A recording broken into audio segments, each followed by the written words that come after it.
Let's move on to a question on evolution for Cardinal Peltz from Joe Blades. As a young Catholic scientist, I'd like to ask the Cardinal to clarify the Roman Catholic Church's position on evolution and comment on whether the dichotomy between science and religion is in fact real. Well, science and religion are two different activities, and in the Catholic Church, you can believe to some extent what you like about evolution. I think Darwin made a great contribution. I remember talking with Julius Kornberg, a very distinguished biologist, and he's worked with ants for years. And he said, you know, he's managed to change them by changing the conditions. But there are a number of things that evolution doesn't explain. Darwin realised that. Darwin was a theist because he said he couldn't believe that the immense cosmos and all the beautiful things in the world came about either by chance or out of necessity. He said, I have to be ranked as a theist. Now, that's just not true. Excuse me, just plain not true. It's on page 92 of his autobiography. Go and have a look. Sorry, can I just bring you, in a sense, to the point of the question? Do you accept that humans evolved from apes? Yeah, probably. From Neanderthals, yes. Whether... Okay. From Neanderthals? Probably. Why from Neanderthals? Well, who else would you suggest? Neanderthals were our cousins. We're not descended from them. And we're both descended from... Are these extant cousins? What? Where will I find a Neanderthal today if they're my cousins? They're not extant, they're extinct. Exactly, that's my point. Your point is that because they're not... that because they're extant, they can't be our cousins. I really am not much fussed. That's very clear. Something in the evolutionary story seems to have come before humans. A lot of people say it's Neanderthals. Can we say this? Humans, you accept that humans evolved from non-humans. So let me put this to you as a question. At what point in this evolutionary scale was a soul imparted to the humans from God? Look, a soul isn't... it's not like putting a spot of gin in a tonic. The soul is the principle of life. So whenever there was a principle of life that could question, that could be open to awe, that was able to communicate, then we had the first human. Now, we believe that the first humans developed in South Africa. I'm not quite sure how long ago, and that all humans have developed from that. We know most about that. There aren't remains. We know most about that because of the drawings they left on walls and caves and that sort of thing. No such thing from Neanderthals. So we can't say exactly when there was a first human, but we have to say if there are humans, there must have been a first one. There might have been equal first, but if there is a progression, there's got to be first. So are you talking about a kind of Garden of Eden scenario with an actual Adam and Eve? Well, what Adam and Eve are terms, what do they mean? Life and earth. It's like every man. That's a beautiful, sophisticated, mythological account. It's not science, but it's there to tell us two or three things. First of all, that God created the world and the universe. Secondly, that the key to the whole of the universe, the really significant thing, are humans. And thirdly, it's a very sophisticated mythology to try to explain the evil and the suffering of the world. But it isn't a literal truth. You shouldn't see it in any way as being an historical or literal truth.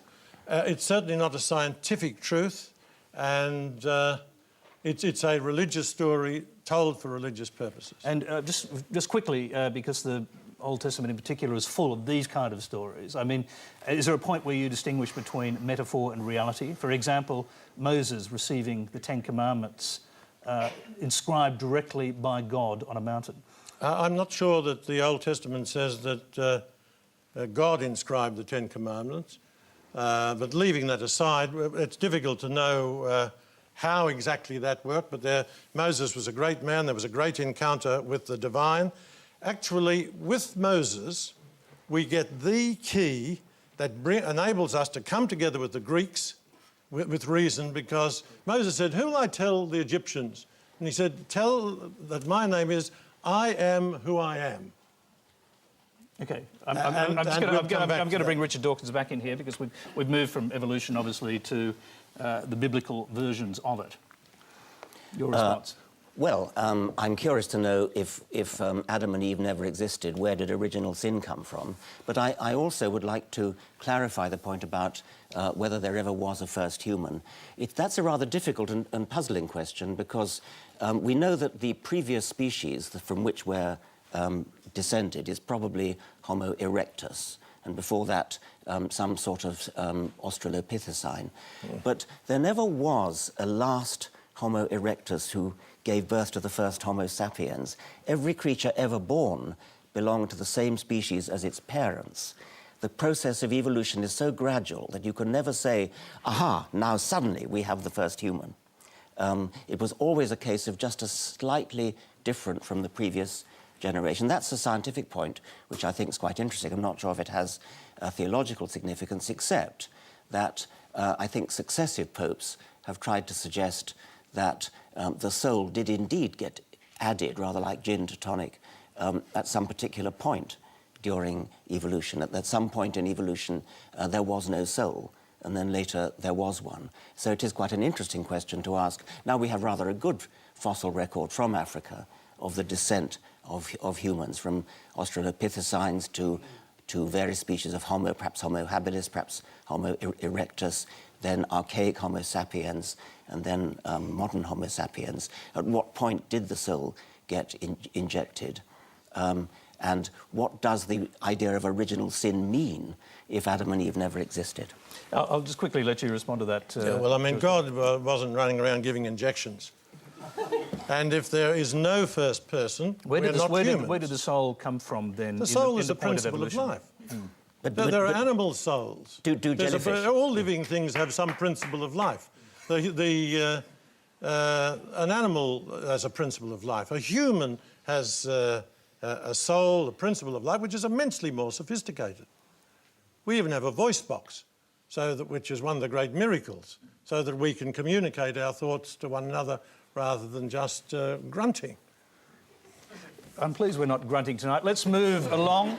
You can, by the way, don't forget you can still vote at quandavote.tv, I should say, on the question, does religious belief make the world a better place? Over 15,000 viewers have already voted, and we'll check before the end of the programme for the final results. Our next question for Professor Dawkins and Cardinal Pell is a video, and it comes from Kieran Dennis in Ferntree Gully, Victoria.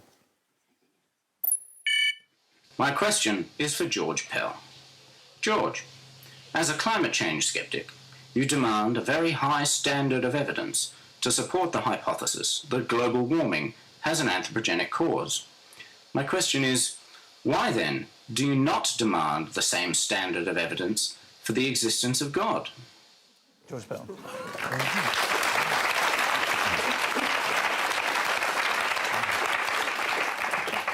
I'm very, very happy to answer that. First of all, I'm not a sceptic about climate change. I grew up in Ballarat. The weather was always shy. I worked for years in Melbourne. If you don't like the weather in Melbourne, wait 20 minutes. Think of all the nonsense people like Flannery told us about years of drought here, and now we're coping with flood. So can I just clarify that you're a sceptic about global warming leading to climate change? I'm skeptical about the human contribution to dangerous climate change. I think that is not established. And is that because you're sceptical about scientific consensus? And is that partly driven by what scientists believe about religion? No, got nothing to do with it. On the weather question, I go on the evidence. When you come to talk about God, that is not a scientific question. The scientists concede that. It is a question that is open, I believe, to reason. You have to reason about the facts of science, ask whether you believe that the suggestion that random selection is sufficient, and also most evolutionary biologists today don't believe that. Don't believe what? They don't believe in random, so this crude fundamentalist version of random selection that you propose. I do not propose it, and I strongly deny that evolution is random selection. Good. Evolution is non-random selection. Oh, so non-random. there's a purpose to it, is there? No. Could you explain what non-random means? Yes, of course I could. It's my life's work.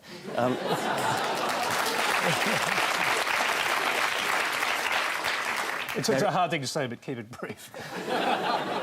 There's random genetic variation and non-random survival and a non-random reproduction, which is why, as the generations go by, animals get better at doing what they do. That is quintessentially non-random. It does not mean there's a purpose in the sense of a human purpose, in the sense of a guiding principle which is thought up in advance. With hindsight, you can say something like a bird's wing looks as though it has a purpose. A human eye looks as though it has a purpose, but it has come about through the process of non-random natural selection. There is no purpose in the human sense. There's a kind of pseudo-purpose, but it's not a purpose in the human sense of conscious guiding. But above all, I must stress that Darwinian evolution is a non-random process. One of the biggest misunderstandings, which I'm sorry to say the Cardinal's just perpetrated, is that evolution is a random process. It is the opposite of a random process. A brief response to that, if you can. Yes, that is fascinating, because most evolutionary biologists today believe that the animal world is developing according to patterns, which we're starting to know more and more about them. And are you referring to intelligent design? no, I'm not. I'm leaving that right to one side. Do you believe in intelligent design? I believe that there's an intelligent designer? I believe God is intelligent. No, but how we work... It's obviously a loaded question, but do you believe in intelligent design and an intelligent designer? It all depends what you mean. I believe God created the world. I'm not entirely sure how it works out scientifically. But I wonder, whether Richard believes that the order, the patterns we see in nature, whether they are real or whether they're an illusion. I'm going to leave that question They up in the are air. real. All right. OK, that's a quick answer. Let's go to our next question. It is a video. It comes from Matthew Thompson in Toowong, Victoria.